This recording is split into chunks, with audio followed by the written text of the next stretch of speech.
Just why it should have happened, or why it should have happened, Ghibli have said. Nor perhaps could it even have occurred to him to ask. The thing was, above all, a secret. Something to be preciously concealed. And to that very fact it owed an enormous part of its deliciousness. Deirdre, perhaps you could tell us what the equator is. The equator line that goes around the middle of the Earth. The Earth is wearing a belt, or a sash, or someone drew a line around it? No, not that. I mean, well... Did you forget the word imaginary? Yes. It was as if, in some delightful way, his secret gave him a fortress, a wall behind which he could retreat in heavenly seclusion. Moving up to the Arctic Circle, we again enter a zone of perpetual snow. All he needed to do was to think of that morning, the first one, and then of all the others. Suddenly, for no reason, he had thought of the postman. He remembered the postman. Perhaps there was nothing so odd in that. After all, he heard the postman almost every morning of his life. His heavy boots could be heard clumping round the corner at the bottom of the little hill street. And then, progressively nearer, progressively louder, the double knock at each door, the crossings and recrossings of the street, until finally the clumsy steps came stumbling across to the very door, and the tremendous knock came which shook the house itself. These constitute the vast wheat-growing areas in North America and Siberia.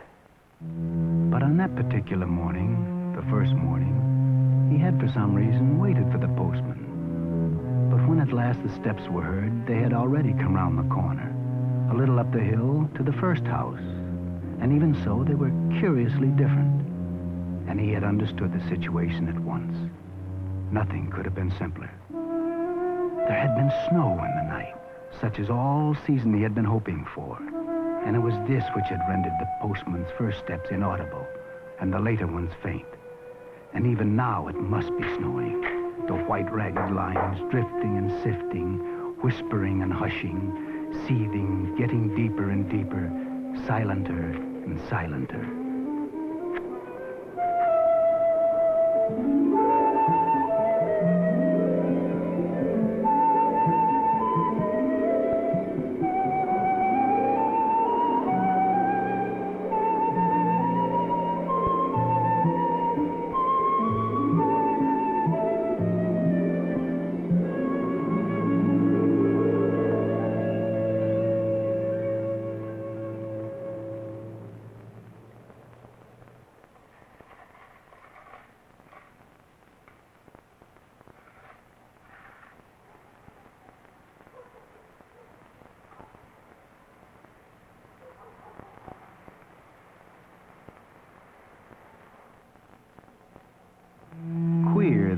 This extraordinary surprise had upon him. All the following morning, he had kept with him a sense as of snow falling about him, a secret screen of new snow between himself and the world.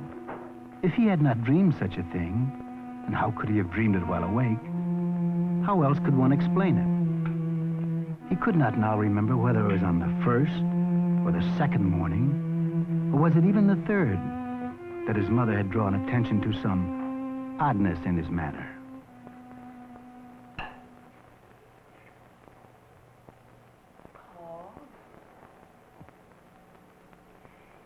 Paul, dear? Paul, you just don't seem to be listening. What the devil is it, Paul? Paul? Now, does anyone know the difference between the North Pole and the magnetic pole? Perhaps it hadn't been even the second or third morning, or even the fourth or fifth. How could he be sure? How could he be sure just when the delicious progress had become clear?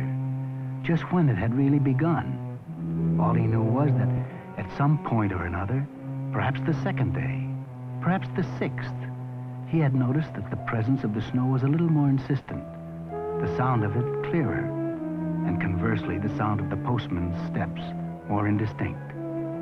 Not only could he not hear the steps come round the corner, he could not even hear them at the first house. It was above the first house that he heard them. And then, a few days later, above the second, and a few days later, above the third. Gradually, the snow was becoming heavier. The sound of it seething louder. The footsteps more and more muffled. When he found each morning on going to the window that the roofs and the streets were as bare as ever, it made no difference. This was, after all, only what he had expected. It was even what pleased him, what rewarded him. There, outside, were the bare streets, and here, inside, was the snow. Snow growing heavier each day, muffling the world, hiding the ugly, and deadening, increasingly above all, the steps of the postman. Paul, your father thinks you might need a new lamp upstairs for your studies. We've been worrying, Paul. We thought maybe it was eye strain that's been bothering you. How was one to explain? Would it be safe to explain? Would it merely mean that he would get into some obscure kind of trouble? And how could he explain his new world? How's school going, son? History was my favorite subject. I think I prefer geography, especially when it takes one to the North Pole. Why the North Pole? Well, it would be fun to be an explorer, like Perry, or Scott, or Byrd. It was irresistible, this new world. It was miraculous. Its beauty was beyond anything, beyond speeches, beyond thought, utterly incommunicable. And with each passing day, it increased. The snow became deeper, heavier, the sound of its seething more distinct, more soothing, more persistent.